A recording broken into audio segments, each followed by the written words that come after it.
Órgãos centrais da Organização das Nações Unidas, ONU, agência e suas funções.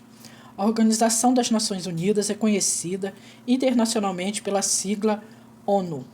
Constitui uma das mais importantes instituições multilaterais do mundo contemporâneo, criada oficialmente em 24 de outubro de 1945, após a devastação provocada pela Segunda Guerra Mundial. Sua fundação ocorreu com a finalidade primordial de promover a paz, a segurança internacional e a cooperação entre os povos, a proteção dos direitos humanos e o desenvolvimento sustentável entre as nações. A estrutura institucional da ONU está organizada em órgãos centrais responsáveis pela governança política e administrativa, além das agências especializadas que executam ações em áreas específicas como saúde, educação, trabalho, alimentação, infância, cultura e desenvolvimento econômico. 1. Assembleia Geral das Nações Unidas. A Assembleia Geral das Nações Unidas é considerada o principal órgão deliberativo da ONU, sendo composta por todos os Estados-membros, cada qual com direito a um voto independente de seu tamanho territorial, poder econômico ou influência política. Sua principal função consiste em debater temas de relevância internacional, formular recomendações, aprovar o orçamento da organização e deliberar sobre questões relacionadas à paz, segurança, meio ambiente, direitos humanos e cooperação internacional. Embora suas resoluções não sejam juridicamente obrigatórias, na maior parte dos casos, elas possuem significativa força política e diplomática. A Assembleia também atua na eleição de membros de outros órgãos da ONU, incluindo integrantes do Conselho Econômico e Social, do Conselho de Segurança e juízes da Corte Internacional de Justiça. Conselho de Segurança. O Conselho de Segurança das Nações Unidas é o principal responsável pela manutenção da paz e da segurança internacional. Este órgão possui 15 membros, sendo 5 permanentes, Estados Unidos, China, França, Reino Unido e Rússia, os 10 membros temporários eleitos pela Assembleia Geral. Uma característica singular do Conselho de Segurança é chamado direito de veto, conferido aos membros permanentes, permitindo-lhes impedir a aprovação de determinadas resoluções. Entre suas funções destacam-se: autorizar missões de paz, aplicar sanções econômicas, mediar conflitos armados, aprovar intervenções internacionais, monitorar ameaças à estabilidade global. Seu papel é essencial na prevenção de guerras e no gerenciamento de crises internacionais. Secretariado das Nações Unidas. O Secretariado das Nações Unidas contribui o braço administrativo da organização, responsável pela implementação prática das decisões tomadas pelos órgãos. Seu principal dirigente é o secretário-geral da ONU, figura diplomática de relevância internacional, encarregada de representar institucionalmente a organização e intermediar negociações políticas globais. Entre suas funções estão coordenação de operações humanitárias, produção de relatórios internacionais, gestão administrativa da ONU, supervisão das missões diplomáticas e de paz. O secretariado funciona como o eixo operacional que garante a continuidade das atividades da organização. Conselho Econômico e Social, conhecido como ECOSOC. O Conselho Econômico e Social das Nações Unidas é responsável pela promoção de cooperação econômica, social e humanitária entre os países. Seu objetivo principal consiste em estimular o desenvolvimento sustentável, reduzir desigualdades e fortalecer políticas internacionais nas áreas de saúde, educação, emprego, direitos humanos e proteção ambiental. O ECOSOC supervisiona grande parte das agências especializadas da ONU, funcionando como elo entre governos e organismos técnicos internacionais. Conselho Internacional de Justiça. A Corte Internacional de Justiça é o principal órgão judiciário da ONU, localizada na cidade de Haia, nos Países Baixos. Sua função é resolver disputas jurídicas entre estados soberanos e emitir pareceres legais sobre questões internacionais. Entre os temas analisados pela Corte estão conflitos territoriais, questões marítimas, violação de tratados internacionais, controvérsias diplomáticas. A Corte representa um importante instrumento jurídico para a manutenção da ordem internacional baseada no direito. Conselho de Tutela. O Conselho de Tutela das Nações Unidas foi criado com a finalidade de supervisionar territórios que estavam sob administração internacional após a Segunda Guerra Mundial. Seu objetivo era garantir a autodeterminação dos povos e a transição para a independência política. Atualmente, o órgão encontra-se inativo, tendo sido suspendido suas operações após o cumprimento da sua missão histórica. Agências especializadas da ONU e suas funções. Além dos órgãos centrais, a ONU possui agências especializadas com atuação técnica e humanitária em diversos setores estratégicos. UNICEF, Fundo das Nações Unidas para a Infância. A UNICEF atua na proteção dos direitos da criança e adolescentes. Sua função inclui combate à mortalidade infantil, vacinação, educação básica, proteção contra a violência e exploração infantil, assistência emergencial em guerras e desastres. OMS, Organização Mundial de Saúde. A Organização Mundial de Saúde é responsável pela coordenação internacional de políticas de saúde pública. Entre suas atribuições estão controle de epidemias, promoção de vacinação global, monitoramento sanitário, formulação de protocolos médicos internacionais, apoio a países em crises sanitárias. A OMS desempenhou papel central durante a pandemia da Covid-19. Unesco, Organização das Nações Unidas para a Educação, Ciência e Cultura. A Unesco promove iniciativas voltadas à educação, ciência, cultura e preservação do patrimônio histórico mundial. Suas funções abrangem proteção de patrimônios culturais, incentivo à educação global, promoção da diversidade cultural, desenvolvimento científico. OIT, Organização Internacional do Trabalho. A Organização Internacional do Trabalho atua na defesa dos direitos trabalhistas internacionais. Entre seus objetivos estão combate ao trabalho escravo, regulamentação das condições de trabalho, promoção de emprego digno, defesa da igualdade no ambiente laboral. FAO, Organização das Nações Unidas para a Alimentação e a Agricultura. A FAO busca combater a fome e fortalecer a segurança alimentar mundial. Suas ações incluem desenvolvimento agrícola, combate à insegurança alimentar, apoio a agricultores e sustentabilidade rural. ACNUR, Acnur, Alto Comissariado das Nações Unidas para Refugiados. A Acnur, ou o Acnur, protege as populações deslocadas por guerra, perseguições e crises humanitárias. Seu trabalho envolve assistência a refugiados, abrigo emergencial, defesa dos direitos humanos e reassentamento populacional.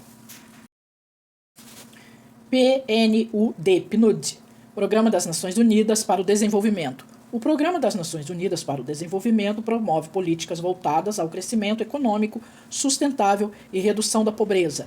Entre suas ações estão apoio institucional aos governos, desenvolvimento social, projetos ambientais e fortalecimento democrático. Concluindo assim, nesse resumo, a Organização das Nações Unidas configura-se como uma instituição indispensável à governança global contemporânea, exercendo papel central na preservação da paz, mediação diplomática, promoção dos direitos humanos e desenvolvimento socioeconômico internacional. Seus órgãos centrais garantem a coordenação política e jurídica das decisões globais, enquanto suas agências especializadas desempenham funções práticas e humanitárias fundamentais em áreas essenciais da vida humana. Embora enfrente grandes desafios, limitações estruturais e divergências entre os Estados-membros, a ONU permanece como um dos principais instrumentos internacionais para a cooperação entre povos, a prevenção de conflitos e a construção de um sistema internacional baseado no diálogo, justiça e solidariedade global.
Bom, após essa breve fala sobre os organismos principais da ONU, né, o órgão central, agência, fundos, os programas nós vamos falar depois. E agora nós vamos explicar um pouquinho sobre diferenças de termos e o significado de cada situação que eu falarei abaixo.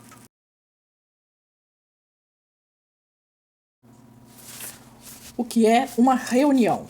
A reunião é um encontro organizado entre duas ou mais pessoas com o objetivo de discutir assuntos específicos, trocar informações, analisar problemas, tomar decisões ou alinhar estratégias. Normalmente, a reunião possui um caráter mais restrito e objetivo, podendo ocorrer em empresas, instituições, órgãos governamentais ou ambientes diplomáticos.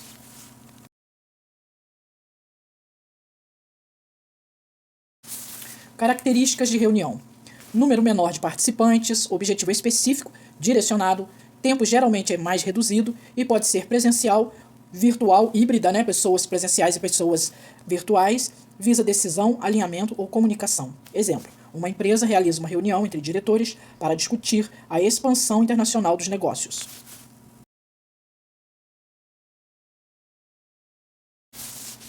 O que é uma conferência? A conferência é um encontro formal, geralmente de maior porte, em que especialistas, líderes ou autoridades apresentam conhecimentos, pesquisas, análises ou orientações sobre um determinado tema. Seu principal objetivo é compartilhar informações e ampliar conhecimento, podendo reunir um grande público. As características da conferência: a presença de palestrantes ou especialistas, um público maior, conteúdo informativo ou acadêmico e pode envolver debates e perguntas. Exemplo: uma conferência internacional sobre diplomacia econômica promovida por organizações multilaterais.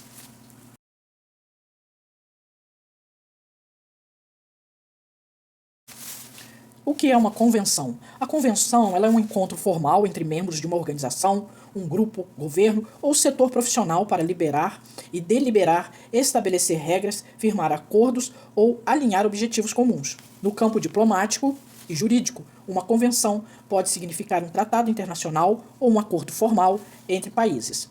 As características da convenção: natureza normativa ou deliberativa, participação institucional, pode gerar acordos formais, tem função de organização e estratégia. Então, a função dela é organizacional.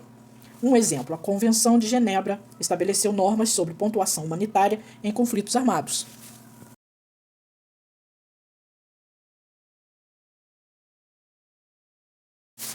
O que são os painéis? Os painéis são sessões de debate ou apresentação compostas por especialistas convidados para discutir um tema específico diante de uma audiência. Em um painel, há múltiplos pontos de vista sobre um mesmo assunto, promovendo reflexão e diálogo. Característica dos painéis: presença de um moderador, participação de vários especialistas, debates de ideias, interação com o público em alguns casos. Um painel sobre liderança global, com empresários, diplomatas e especialistas internacionais.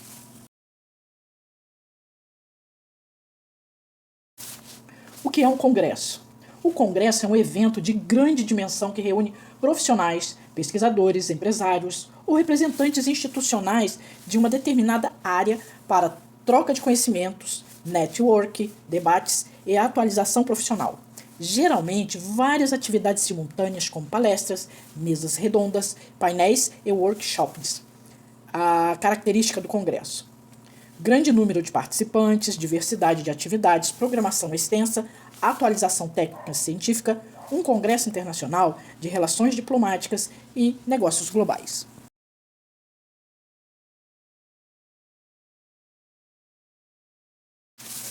O que é um workshop? Workshop é uma atividade prática de aprendizagem voltada para o desenvolvimento de habilidades específicas, onde os participantes aprendem fazendo. Diferente de palestra ou conferência, o workshop ele envolve participação ativa, exercícios, dinâmicas e aplicação prática do conhecimento. Característica do workshop: aprendizagem prática, participação ativa, treinamento intensível, desenvolvimento de competências. Exemplo: um workshop sobre negociações diplomáticas para empresários globais.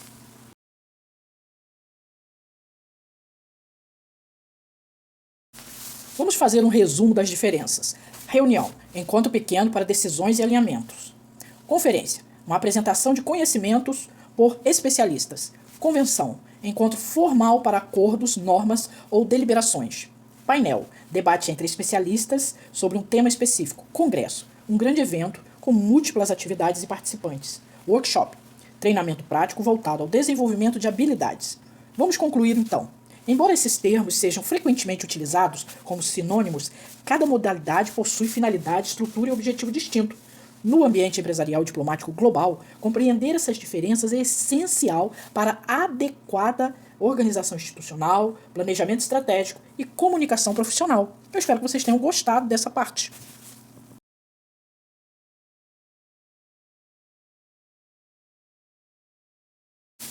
Bom, vamos continuar. O que significa uma coletiva de imprensa e como ela é organizada? O que é uma coletiva de imprensa? A coletiva de imprensa, também conhecida como entrevista coletiva, é um conjunto formal organizado por uma empresa, instituição, governo, organização ou personalidade pública com o objetivo de comunicar informações relevantes aos meios de comunicação de forma simultânea. Nesse tipo de evento, os jornalistas, repórteres, emissoras de TV, rádio, jornal, revista, portais de notícias, mídias digitais são convidados para receber informações oficiais, fazer perguntas e obter esclarecimentos sobre um determinado assunto. A coletiva de imprensa é amplamente utilizada em contextos políticos, empresariais, diplomáticos, jurídicos, culturais, institucionais, especialmente em situações que exigem transparência, posicionamento oficial e divulgação pública.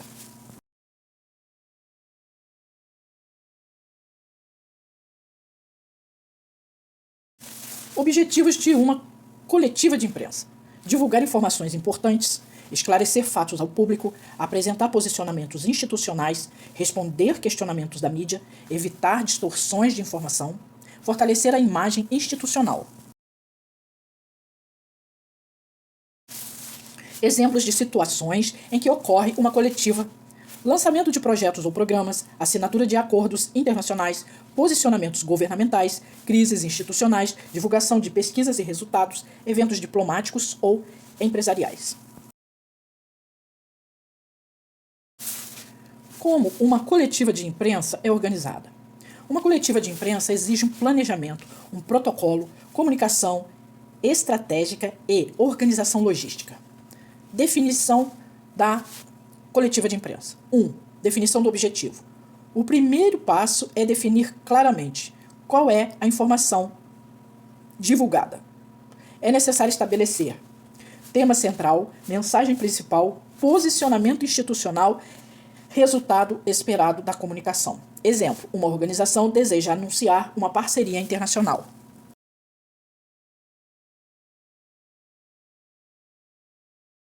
A definição dos porta-vozes. Escolhem-se os representantes que irão falar oficialmente. Podem ser presidente da instituição, diretor executivo, advogado institucional, porta-voz diplomático ou especialista técnico. O porta-voz deve estar preparado para responder perguntas difíceis, sensíveis, manter postura profissional e evitar informações contraditórias. Convite à imprensa. Os veículos de comunicação são convidados previamente. São enviados convites oficiais, texto informativo resumido, data, horário e local, tema da coletiva e credenciamento dos profissionais. A organização do espaço. O ambiente deve ser estruturado para facilitar a comunicação. Elementos importantes: mesa principal para os porta-vozes, microfones, sistema de som, espaço para o jornalista, banner institucional, iluminação adequada, área para câmeras e fotógrafos. Em eventos diplomáticos também se observa o protocolo de bandeiras, ordem de autoridades e posicionamento institucional. Abertura coletiva. Normalmente, há um mediador ou assessor de imprensa que dá boas-vindas, apresenta os participantes, explica o tema, define as regras para perguntas. Após isso, ocorre a fala oficial do representante. Sessão de perguntas e respostas. Os jornalistas fazem perguntas sobre o tema apresentado. Nessa etapa é fundamental clareza nas respostas, objetividade, transparência, controle emocional, linguagem institucional adequada. Em diplomacia e relações internacionais, respostas imprecisas podem gerar repercussão política ou institucional relevante. Pode-se perder valores inimagináveis de verbas.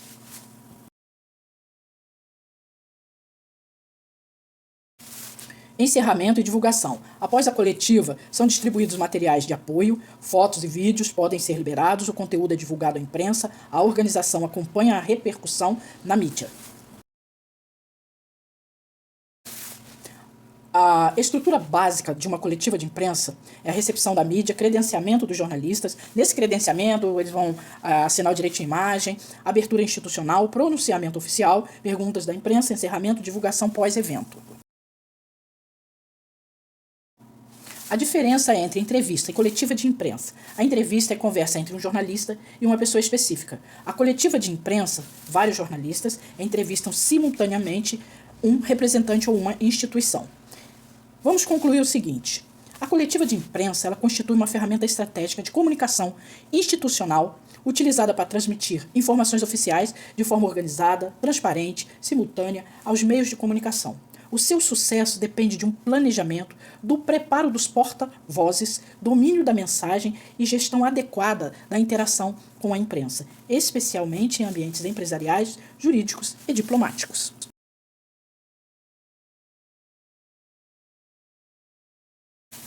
O que é uma audiência pública na ONU? Uma audiência pública na Organização das Nações Unidas, ONU, é um encontro formal aberto à participação de representantes governamentais, especialistas, organizações internacionais, entidades da sociedade civil, acadêmicos, ativistas e, em alguns casos, cidadãos convidados com o objetivo de debater temas de interesse global, ouvir diferentes perspectivas, subsidiar decisões políticas ou recomendações internacionais.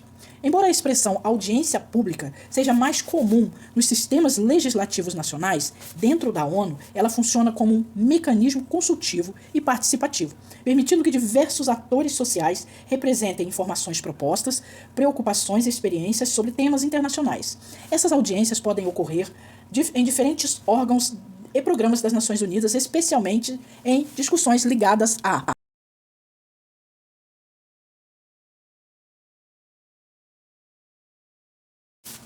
direitos humanos, meio ambiente, mudança climática, refugiados, paz e segurança internacional, igualdade de gênero, desenvolvimento sustentável, povos indígenas, saúde pública global, crises humanitárias. Como funciona uma audiência pública na ONU? Geralmente, a audiência é organizada por um órgão da ONU ou uma comissão internacional responsável pelo tema. A estrutura normalmente segue as seguintes etapas. 1. Convocação do tema. A ONU define o assunto de relevância internacional. Exemplo, debate sobre mudanças climáticas, proteção infantil ou combate ao tráfico humano. 2. Convite aos participantes. São convidados representantes de Estados-membros, diplomatas, organizações não governamentais, pesquisadores, especialistas técnicos, representantes da sociedade civil, líderes comunitários e agências da ONU. Exemplo, da participação institucional. A Organização Mundial da Saúde pode participar de audiências relacionadas à saúde global.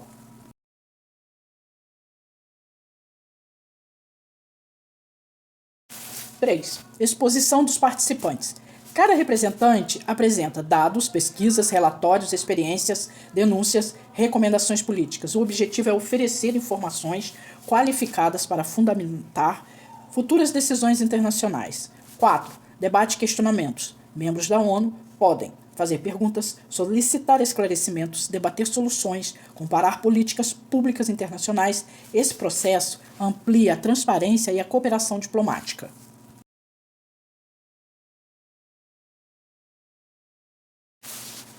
Relatório ou recomendação. Ao final das contribuições, podem resultar em relatórios técnicos, recomendações internacionais, resoluções, novos programas humanitários, tratados ou convenções futuras. Entretanto, nem toda audiência gera decisões obrigatórias. Quem pode participar?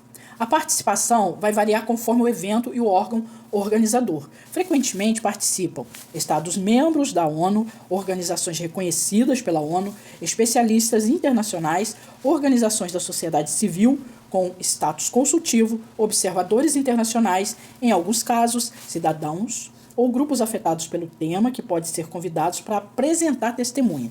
Exemplo prático: uma audiência pública sobre refugiado pode reunir o Alto Comissariado das Nações Unidas para Refugiados, representantes de países receptores, organizações humanitárias, especialistas em migração, refugiados convidados para relatar suas experiências. O objetivo seria discutir políticas internacionais de proteção e assistência humanitária.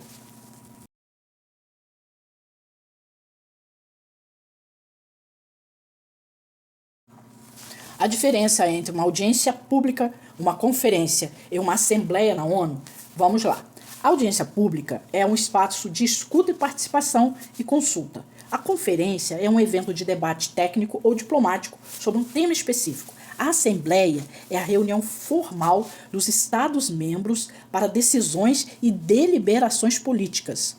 As deliberações políticas, elas são efetivamente aquilo que poderá se tornar uma ordem, uma lei, uma regra.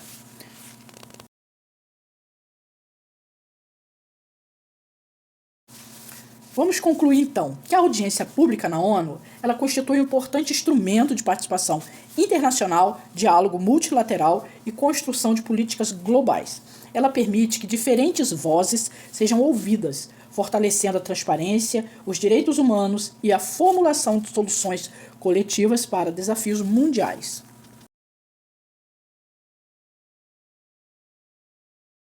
Aqui eu vou falar um pouquinho sobre o projeto que atualmente tem sido aplicado a alguns projetos, mas ainda existem muitas vertentes para realização nesse estilo de projeto. Projeto de alimentação natural vegetal para crianças em situação de desnutrição. O título, vamos supor um título de projeto, Programa de Nutrição Natural Integrativa para Crianças em Vulnerabilidade Alimentar.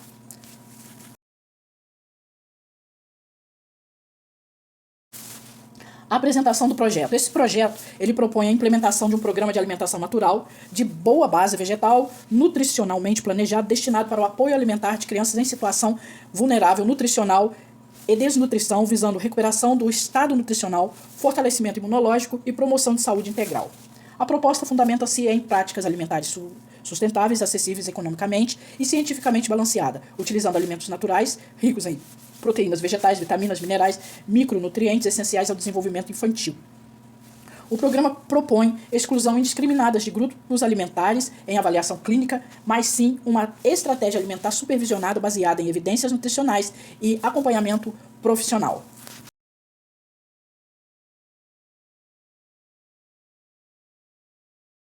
Justificativa. A desnutrição infantil permanece em um dos maiores desafios globais da saúde pública, afetando o crescimento físico, desenvolvimento cognitivo, imunidade e desempenho escolar.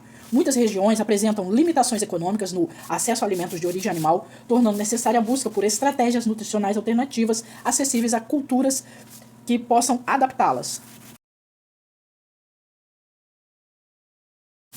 A alimentação vegetal planejada pode contribuir para a recuperação nutricional quando formulada adequadamente com combinação correta de nutrientes essenciais. 3. Objetivo geral: promover suporte nutricional para crianças desnutridas através da alimentação natural, baseada em vegetais, garantindo aporte nutricional adequado ao crescimento e à recuperação da saúde. 4. Objetivos específicos: reduzir índice de desnutrição infantil, oferecer refeições naturais de alta densidade nutricional, promover a educação alimentar familiar, incentivar a agricultura comunitária sustentável, monitorar crescimento e evolução clínica das crianças. 5. Base nutricional do projeto: a proposta alimentar deverá incluir fontes de vegetais de proteínas, feijão, lentilha, grão de bico, ervilha, soja e derivados, quinoa, aveia, gorduras saudáveis, pasta de amendoim, semente de chia, linhaça, gergelim, abacate, ferro, feijão, vegetais verdes escuros, lentilha, vitamina C para absorção de ferro, acerola, laranja, goiaba, limão, cálcio, gergelim, vegetais verdes, bebidas fortificadas, energia, caloria, batata doce, inhame, mandioca, banana, aveia. Metodologia: O programa poderá ser implementado em escolas, centros comunitários, instituições humanitárias, abrigos infantis, programas internacionais de segurança alimentar. Etapas.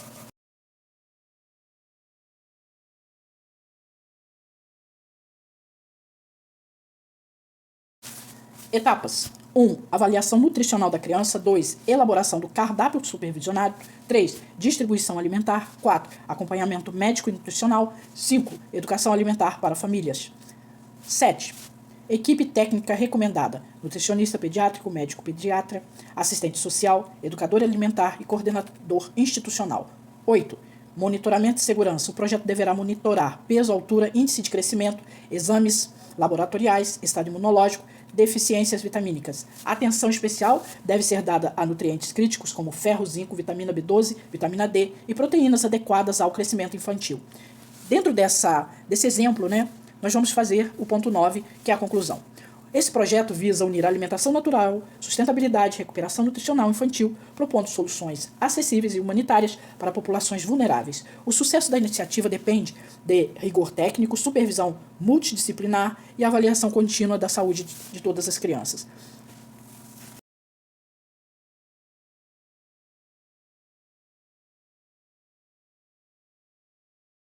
Aqui eu utilizei uma forma simples. Num próximo momento, eu vou mostrar como é que se faz um projeto institucional internacional com linguagem diplomática, formato de capacitação, de apoio humanitário, verbas e todo o contexto que pode ser envolvido em cada continente. Agradecimento após apresentar um projeto em um evento internacional. Senhoras e senhores, excelentíssimos representantes, autoridades diplomáticas, especialistas, membros das organizações internacionais e participantes presentes. Gostaria de expressar minha profunda gratidão pela oportunidade de apresentar esse projeto em um ambiente de tamanha relevância internacional. Receber a atenção, escuta, consideração dos representantes comprometidos com o desenvolvimento humano, justiça social, cooperação internacional, construção de soluções globais, constitui uma honra e, ao mesmo tempo, uma grande responsabilidade. Agradeço à Organização das Nações Unidas, às instituições parceiras, aos organizadores deste encontro e a todos os profissionais que tornaram possíveis espaços de diálogo, reflexão e transformação coletiva. Manifesto meu reconhecimento aos especialistas, pesquisadores, representantes da sociedade civil, líderes institucionais aqui presentes e cujas experiências, conhecimentos e contribuições fortalecem a constituição e construção política e iniciativa voltada ao bem comum. Este projeto, ele nasce de um compromisso com a dignidade humana, inclusão social e a busca por alternativa sustentável, capaz de promover esperança, cuidado e desenvolvimento das populações vulneráveis. Acredito profundamente que nenhuma transformação acontece de forma isolada. O verdadeiro avanço ocorre quando os governos, organizações, empresas, educadores, profissionais de saúde e comunidades unem esforços em favor de um objetivo comum. Que esta apresentação não represente apenas um encerramento, mas o início de um novo diálogo, cooperação internacional e possibilidade concreta de uma implementação. Recebam minha sincera gratidão pela escuta atenta, pelo respeito e pela abertura ao compartilhamento de ideias. Muito obrigada.